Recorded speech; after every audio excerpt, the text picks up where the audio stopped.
All right, what's going on, y'all? What's going on?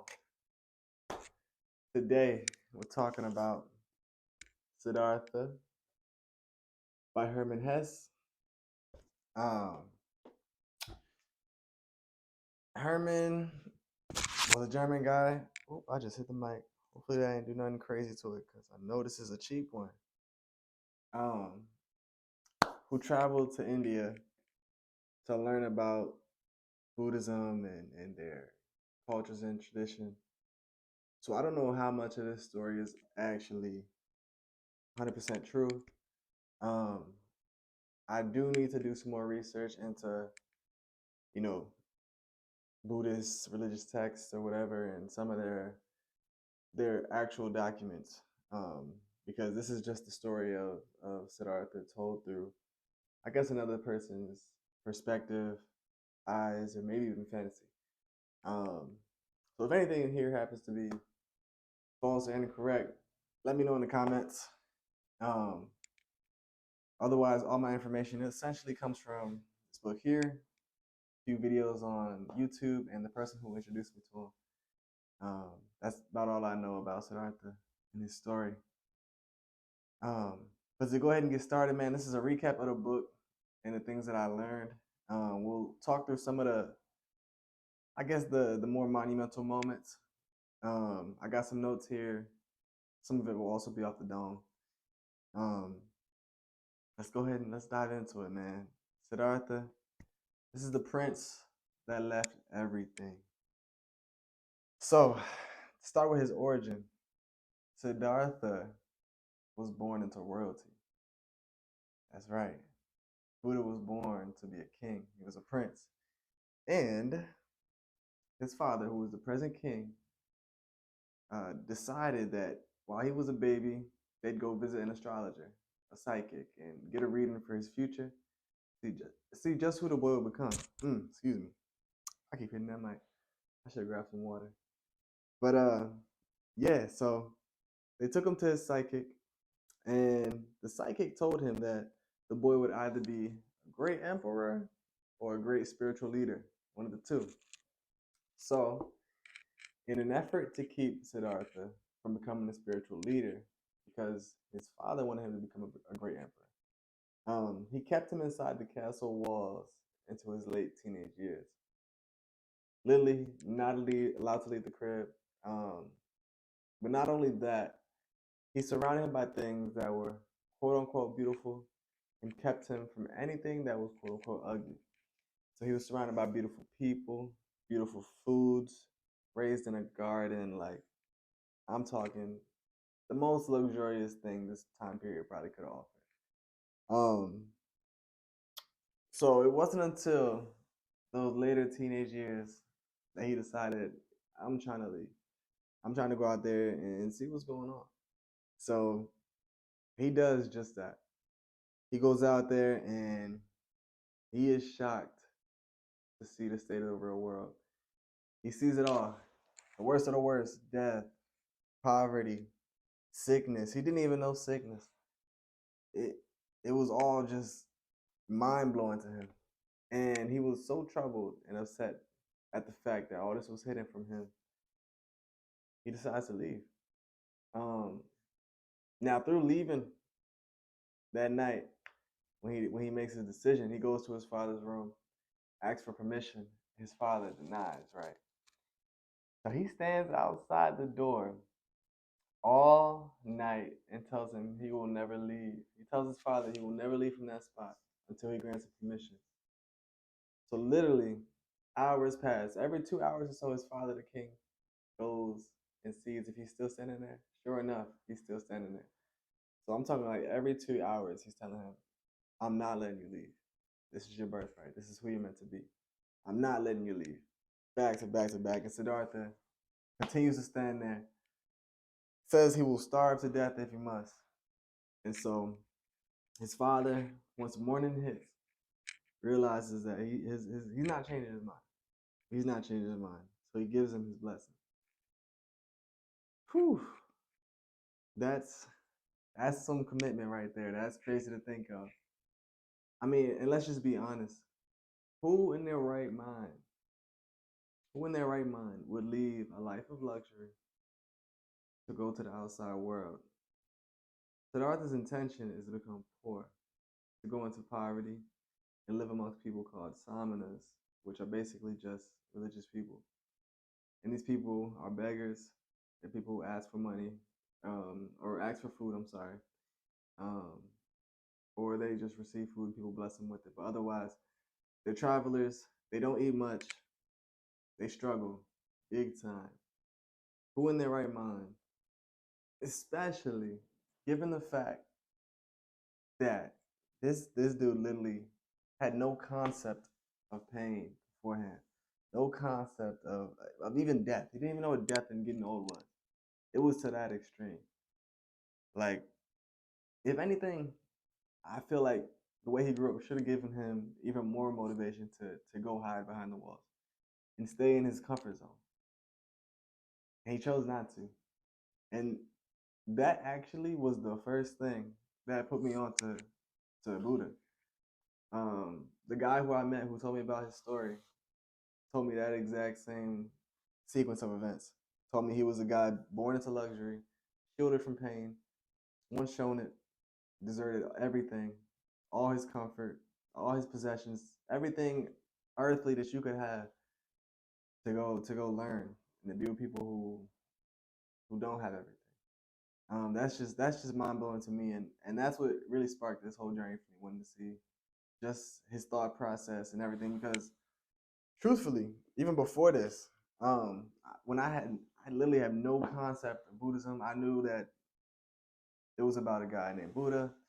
He was a regular dude, just like me and you, and that always kind of turned me off. I'm like, why would people start a whole religion for somebody who is literally just like me?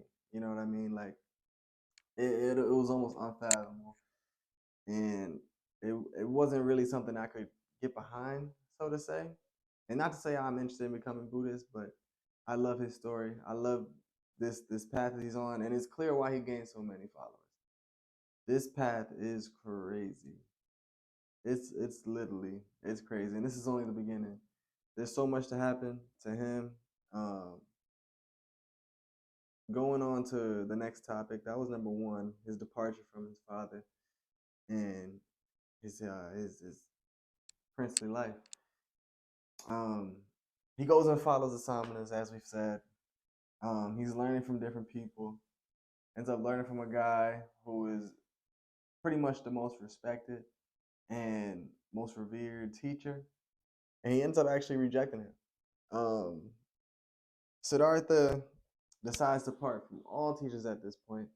Not to get too deep into this section, but the main thing I want to touch on was the fact that he felt as though his salvation wouldn't come from words and from anybody. It would actually come from experience. Um, Knowledge can be passed on, but wisdom can't. Um, and so he decided at this point, all the things that he sought, he was gonna have to go see himself, um, and really get out there in the world and learn some stuff. So that goes actually right into point three. Like I said, super quick. Is his time in the real world. Um, in particular, there's two people he'll end up meeting. One is Kamala, a girl. Another one is Kamaswami, a guy. Um, the girl is this woman. So he goes into the city, and she's this woman in the city who owns this garden. It's actually like a pleasure garden. So sure you can imagine what that means. She's the first one he meets. He goes in there while he's poor still, dressed terribly. Um, Clearly has the look of a samana and a man in poverty. He meets her, and he has a way with words. The guy is clearly charismatic, super charismatic. Um, Talks to her, gets to meet her. She rejects him and says that she can only show him love if he has the proper attire, proper appearance, is a man of worth, is a man of money. Um, and he actually accepts this challenge. Um, she puts him on to a merchant named Kamaswami. And because Siddhartha actually has a skill of reading and writing from his time in the castle, he's able to do the paperwork for this merchant, um, and start making money fast. I'm talking about this was a very rare skill that got him paid. It got him super paid. He ends up getting like an estate, starts getting servants, going from poor to rags to riches essentially, all over again. And the thing is though, in the beginning, like he takes this all super lightly. Super lightly. He literally enjoys it. The risk in all of it, um, whether or not a trade goes through or not. Um, he basically looks at money as nothing and throws it out there, and is really just living his life to the fullest. And this angers Kamaswamy for sure, because Kamaswamy is a dude that's very particular, very tight with his money, a dude that is locked into this. So they bump heads. They bump heads for sure. There's actually a moment in the story where Siddhartha has to go lock in this deal or whatever, and go to this town and finds out that the deal didn't go through. They actually made a deal previously already with someone else. But Siddhartha stays in the town to hang out with the townsfolk. He hangs out with the kids in the neighborhood, plays with them, all this, wastes a bunch of time. Ends up coming back. Kamaswamy lights him up, talking about you should have came right back as soon as you found out the deal hadn't been made. And they get into it. They yell at each other. So Arthur's like, look, like, I don't care about this. You feel me? You can have this. I'm gonna take my time and enjoy this because at the end of the day, it is what it is, sort of thing. Man, it's interesting to see because things do change. Things do change with time. He even got into gambling. He would play while he would gamble, and soon enough, he started getting serious when he gambled. He starts becoming strict with his money, and he falls into the grasp of some of the deadly sins, man. Starts becoming greedy, wrathful, falls into lust. He falls into gluttony, eating all the best foods every day. He's truly in the mix, man. He's living that kind of lifestyle. That you know what's funny? It's the same sort of lifestyle that everybody wants to live today.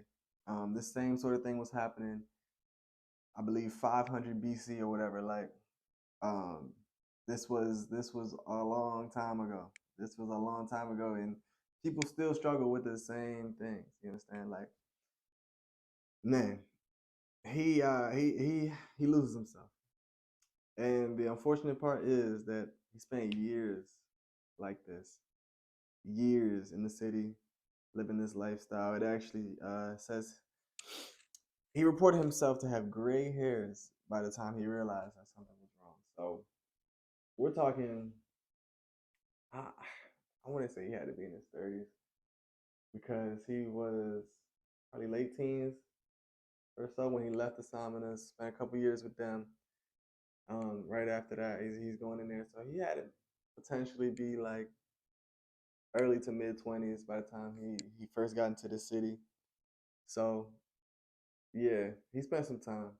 He spent some time doing these things, and we're not gonna really dive too much into it. But it's so cool to see because this is real, and this is part of his journey, especially a discovery. Um, because yeah, man, it happens to anybody. Um, Shoot, he's been there, I've been there.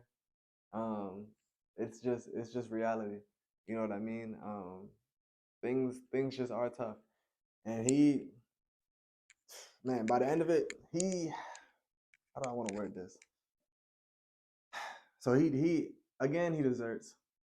He takes off. He don't tell nobody. He don't tell Kamaswamy. He don't tell Kamala. Kamala knew this day was gonna come. She wasn't surprised by it. He goes to he leaves his crib. He leaves everything to go live in the forest. Um, but that experience helped him to never judge again. Um, he wouldn't look at people who were in the grasp of those vices as different from him. He saw himself in them. And I think that's very, very key. You know what I mean? To how you navigate relationships with people, um, to not judge, to be understanding. You know what I mean? If you see somebody who's lashing out, who's wrathful, or whatever, like this is just how it be. You know what I mean? Help them to see the better way. Um, anyway, we're moving into part four, the final part. This one's a little quick. But he leaves the city. He lives with Vasudeva. I hope I'm saying that right. Who's a ferryman. Um, and he lives a quiet life from here on. Um, he gets under his tutelage. Um, and after some time with him and relaxing, actually, his impact on Kamala was so big that she decides to go on her own spiritual journey. But she was pregnant with his child, so now her and their child um, are on this path to go see one of the religious leaders. Um, actually, the one from the very beginning who was most revered. He was on the way to his death, but that's irrelevant to the point. If you read the book, you understand. They're on the way to the journey, and they got to pass their ferry, Vasudeva's and Siddhartha's, right? Um, on the way, she's bit by a snake, and this snake bite puts her on death's door.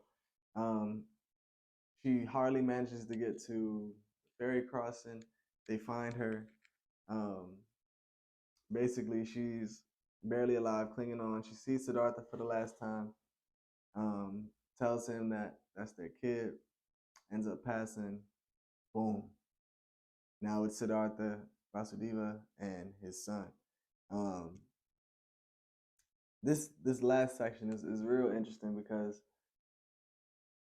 Siddhartha, now knowing that he's with his son, like starts to have another shift, another change um, in things, and this is a very monumental period for him because, man, his son is not rocking with him in the way they live. Siddhartha's again living that very what's the word I'm thinking of? I'll just say limited lifestyle for now. I'm blanking a little bit, but you get the point. They're eating like a banana a day, and Siddhartha's son, of course, being from the city, used to having servants, used to having a luxurious life. Um, he's not having it. He mistreats and he's not loving. He doesn't accept Siddhartha as his father. I'm talking about cussing him out. Yeah, legit cussing. They say that he gets so angry at him at one point for asking him to do something.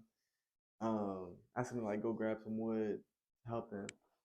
That he's like foaming at the mouth, screaming like "Go get it yourself!" Like yeah, lighting him up. And Vasudeva is watching all this take place, and he's he's sad for his boy Siddhartha. He tells him like, look, like just let him go back to the city, take him back there so he can be with his folks, because the only way that he'll learn is through experience. You know what I mean? Siddhartha tries to teach him these ways that he's learned, but he's forcing it on a kid who, you know what I mean, is closed ears. He's not hearing it. And this isn't gonna be the way for him to learn, right? Siddhartha had to learn through experience. Vasudeva was telling him, like, look, that same sort of thing has to happen for him. But Siddhartha's not he's not willing to let him go, man. He's thinking that this is his son, man, and he's got to find a way to work it out. Um, well, his son ends up running away. He takes off, and man, this does hurt Siddhartha. He goes to look into the city, but he stops at the edge of the city, sits there for a moment. Vasudeva comes and finds him. They end up going back to the fairyland and the spot where the fairy's at, and man, they don't really discuss it, but Siddhartha processes everything that happened, and it's a huge learning experience for him. Um, it actually is a big reflection of the dynamic that he had with his own father, and how his father was willing to let him go to do what he pleased, you know, whereas Siddhartha wasn't. Um, and so that was something that he felt like he had to come to live with, and whew, that just about wraps up everything I wanted to touch on. Um, he actually, before in the very beginning, while he was still in the castle getting ready to leave, he did have a wife and another son that they never mentioned again. Um, I was kind of hoping that they would bring it up towards the end, like this did occur, but I don't know.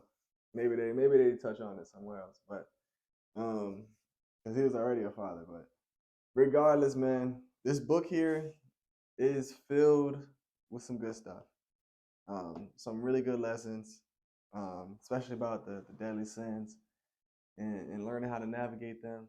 Um, Understanding that we all face them, we all fail to them at times, and it's just it's life, man. We gotta let people rock though. We gotta let them learn as they go. You can't just save everybody. You know what I mean?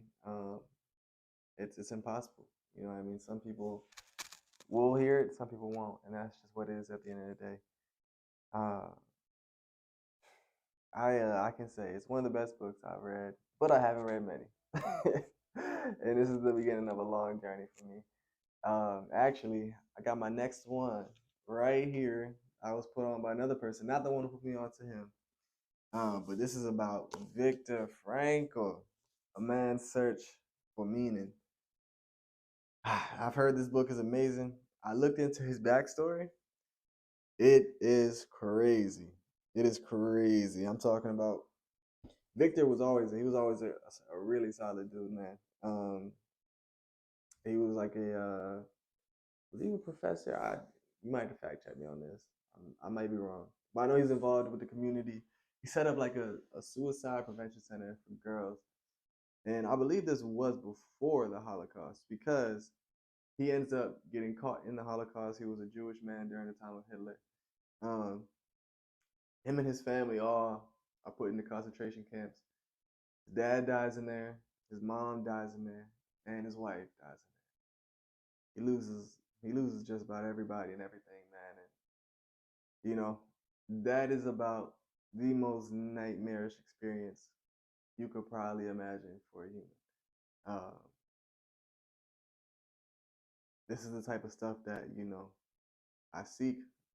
I believe it's important to learn from these sorts of people, um, and I'm I'm ready to get into it. I'll of course record another video just like this one when I'm done with that one. Victor, hey, the time is coming. But as for Siddhartha, man, I hope y'all enjoyed this recap. Again, awesome book. I recommend it. Um, if you do get into it, let me know what you think, man. If I'm wrong about anything, fact check me. But y'all take it easy. Appreciate you watching and listening. I'll see you next time.